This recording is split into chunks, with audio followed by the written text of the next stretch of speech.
What's up, everybody? Welcome back. Coach Ken from Give It a Try. Special little video tonight. It's really about data collection, right? I'm the metrics guy. For coaching, what I tell athletes is you got to learn, you have to understand. We put metrics together, we put values together, we do testing, which now I like to refer to as data collection because testing puts a kind of negative uh, spin on things, and some people get a little anxious when it's a testing because they think it's a pass or fail. But there is no pass or fail when we try and look at specifically. Let's talk about running. When we want to figure out what zones you're going to run at and why that's important for your training, I harp on with my athletes.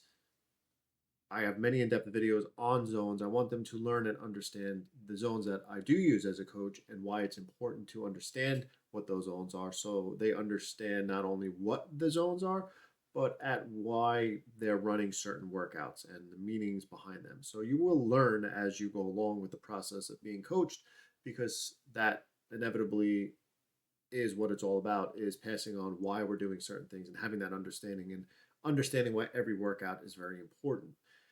And I love when I can look at data and I can validate data. And what that means is when we talk about zones, easy zone, moderate zone, hard zone, thresholds, all these things and definitions you would learn if you were being coached by a coach that is trying to teach you a few things, is understanding all those values. I did a threshold test or VO2 max test within a lab a few years back. I made a YouTube video about it. And the great takeaway about that was when I left there and had the values backed by a lab version of these tests where they do take your lactate levels, blood lactate, and actually, stick your ear while you're on a treadmill and measuring all these metrics and finding when your body produces too much lactate and all these other things. It was very close to the field testing that I use for myself and my coached athletes. And from time to time, I like to look at data and see when we can actually validate this data as well. And what sparked this quick video about it was, again, just another validation of the data. And we're going to go through that really quick here on why this is really important. One of my past videos, if you peek back from the last weekend, was a 10-mile run at the Blue Point Brewery. And I said in that video that I gave about 95+% of effort out there that day. Sixth time I've done that race, progressively gotten incrementally faster every year. This year as well was another PR, and I went just under 107 in 10 miles. What that breaks down to, which we'll get to in a minute, but rewind to my last data collection point that I have for myself, which is what I similarly do with coached athletes, is a 5K race effort that was done on December 8th. So that was approximately 6 weeks ago. And that was the last time that I put down some solid data and was able to break that down to zones. I use a specific zone system. It's a 7-zone system. And we break zones down from easy all the way up to where our threshold levels should be, where we can do intervals, where we can do reps, and have paces and heart rates and things like that.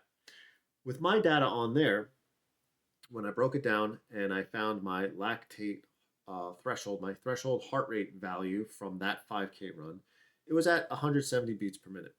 Now, what that means is threshold, in really abbreviated terms, is an effort that you can probably withstand at a max effort for about an hour.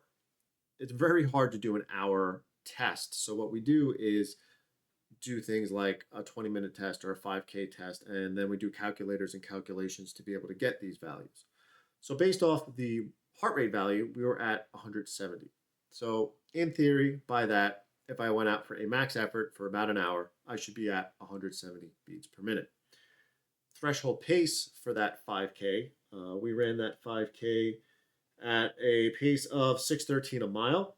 And with the calculations from that, we came to a threshold pace of about 6:39 per mile. And that means, again, in theory, by these calculations, the athlete there should be able to hold 6:39 for an hour race at max effort.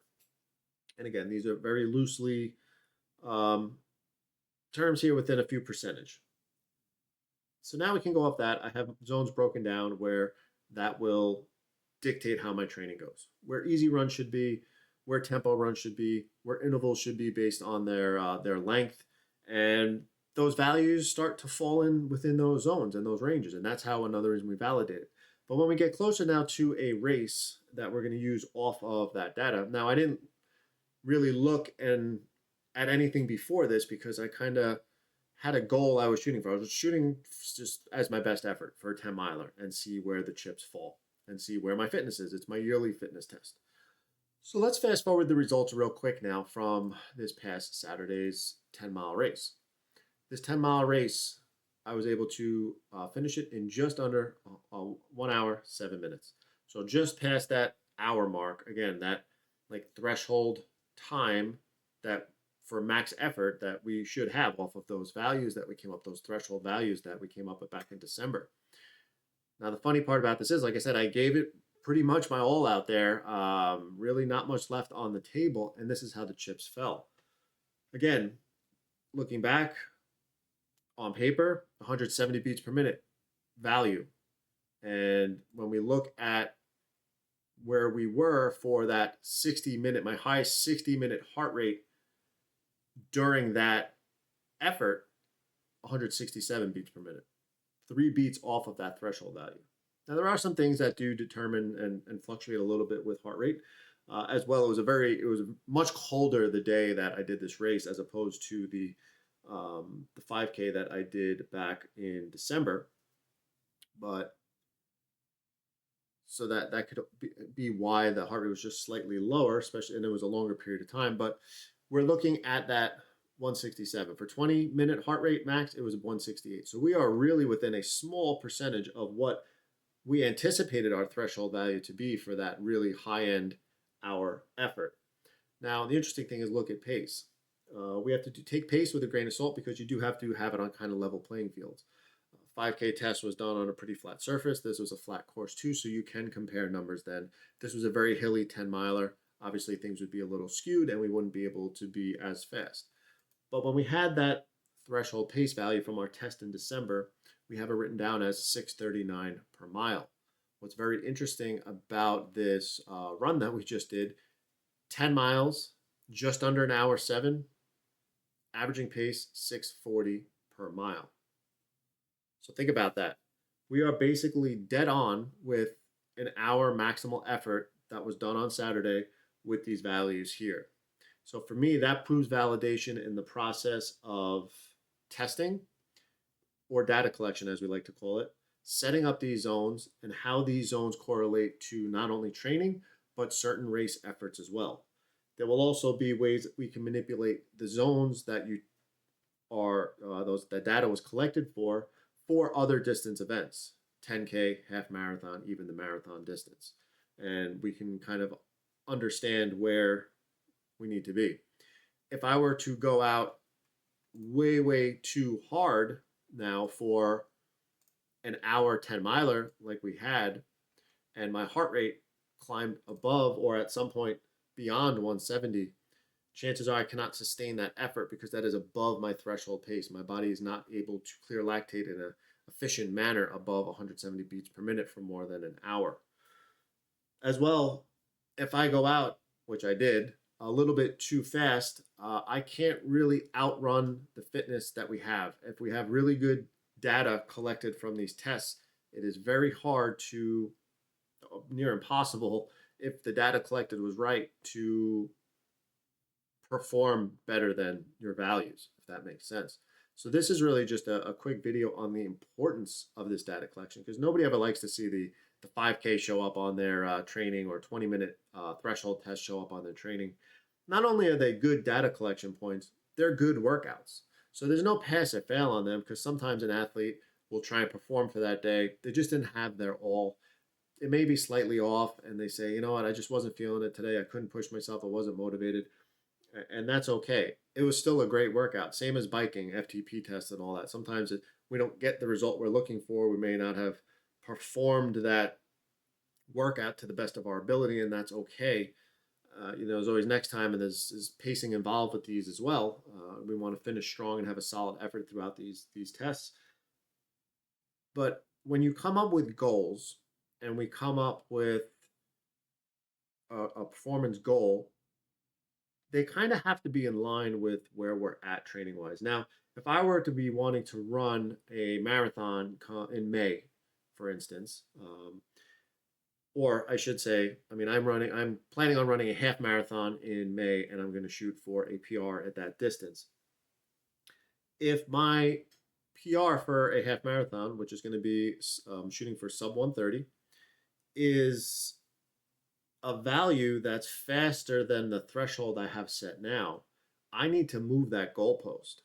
So I need to train properly, increase volume, make sure my intensity is just enough in the right areas to increase my fitness a little bit. Test again, see if we're progressing with the numbers so that that goal can be attainable. I know for myself right now, based off these goals, if I went through a training block right now, if I in my head said I want to qualify for Boston, the numbers just aren't there. They're just, for me right now. And even though I could train for 4 months up to that, I will only gain a certain amount of fitness in there. So if that was a goal that I wanted to have, I may have to think just longer term. I may have to go through a few training cycles to get to that point. But if your values are very close to what your goal is, you can have that goal in the short term. So when you think about these goals and these time goals and you want to put something out there on the map, we really need to assess and look at your zones and your calculations now, because that is really super important on how we can pace races. Sometimes somebody comes at me with a goal they have for a half marathon or something like that and says, "Hey, I think I want to run this at the next race that's coming up in 6 weeks, 5 weeks. I think that's my goal I want to hit." And when I look back at the last data collection points and we're just not there, it's kind of, is it smart to really push that? I've had good success with the coached athletes over the past few years where when it comes to marathon time, marathon season, we had a great marathon, fall marathon season with the athletes this past year. Like coaching plans, the pacing plans rather, were put out there and set and to their ability, and some of them surprised themselves. They probably wouldn't have pushed to that, but I knew based off the numbers that they could do it physically. There's also a mental component to some of this as well. Some people handle hard better, but if you can get the mental resiliency down to push and understand that that push physically is within your capability of the numbers, we can get that race done, and you should be able to get that race done. Obviously, there are some factors, some things along the way that may come up. You get sick the week of the race. Yes, we have to alter, shift, pivot goals and things like that. But if we can control the controllables and things work as we show up on the start line with that pacing plan that we know is backed by the data collection that we did during our training, we're going to have a magical day and we're going to do it. And if you think that I feel good today, this pacing plan's out the window, I'm going for the gold and I'm going for something that I haven't run all year, chances are it's probably not going to work out. It has to be somewhat within that ability and those numbers if the data was right the whole time and you were giving it your all. So, in sum and substance of all that is that's what is important about this. The validation of the data is there. I have so many different types of points and parts of training that I could show you that backs up the data. So it's all about trusting the process. It's about trusting the numbers. It's about understanding where you are fitness wise and where you want to be. Maybe adjusting your time frame to get there. And again, I love it. I love the numbers. I love everything. That's one of the reasons why I am a coach, and that's one of the reasons why I just love coming up with a plan, coming up with goals, backing it by solid data, putting plans in place, getting people to the finish line, and getting the race goals that they deserve based off the training and the ability that they were able to put in. So it's just a little video validating the data. That's probably what I'll call it. So take it for what it's worth. Either trust the process, just understand where these numbers come from, or if you want to learn more, just keep asking the questions and we'll keep getting after it. So for now, stay safe, stay healthy, keep balancing that life 1 mile at a time. Catch you on the next one.